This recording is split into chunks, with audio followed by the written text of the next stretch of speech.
સુરતના કાપોદ્રામાં લિફ્ટ ખોટકતા 4 બાળકો સહિત 7 ફસાયા. ફાયરે રેસ્ક્યુ કર્યા. લિફ્ટ ઓવરલોડ થતા ખોટકાઈ હતી.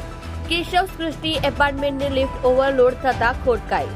કાપોદ્રામાં એપાર્ટમેન્ટની લિફ્ટ ખોટકાઈ જતા 4 બાળકો સહિત એક જ પરિવારના 7 સભ્યો ફસાઈ ગયા હતા. ફાયર બ્રિગેડની ટીમે ઘટના સ્થળે દોડી જઈ લિફ્ટનો દરવાજો ખોલી તમામને રેસ્ક્યુ કર્યા હતા. કાપોદ્રા પોલીસ સ્ટેશનની બાજુમાં કેશવ સૃષ્ટિ એપાર્ટમેન્ટમાં મંગળવારે સવારે 3જા માળે રહેતા રાજપૂત પરિવારના 4 બાળકો સહિત 7 સભ્યો લિફ્ટમાં નીચે ઉતરતા હતા ત્યારે લિફ્ટ પહેલા માળે અટકી ગઈ હતી, જેને કારણે આખું પરિવાર તેમાં ફસાઈ ગયું હતું. ગભરામણ થતા માંડતા પરિવારના સભ્યોએ બૂમાબૂમ કરી મૂકી હતી, તેથી એપાર્ટમેન્ટના રહીશો તેમની મદદે દોડી આવ્યા હતા.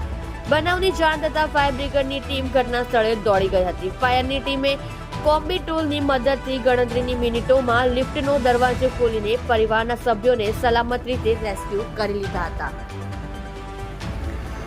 લિફ્ટ ઓવરલોડ થઈ જતા બંધ થઈ હોવાનું કારણ સામે આવ્યું છે, જેમાં લિફ્ટ ફસાયેલા સભ્યો નેશિકા રાજપૂત ઉંમર વર્ષ 9, પરશુરામ રાજપૂત ઉંમર વર્ષ 11, પૃથ્વી રાજપૂત ઉંમર વર્ષ 10, કાનન રાજપૂત ઉંમર વર્ષ 15, ગુલાલબેન રાજપૂત ઉંમર વર્ષ 65, નિકિતાબેન રાજપૂત ઉંમર વર્ષ 31 ને રેસ્ક્યુ કરી ફાયરની ટીમે હેમખેમ બહાર કાઢ્યા હતા.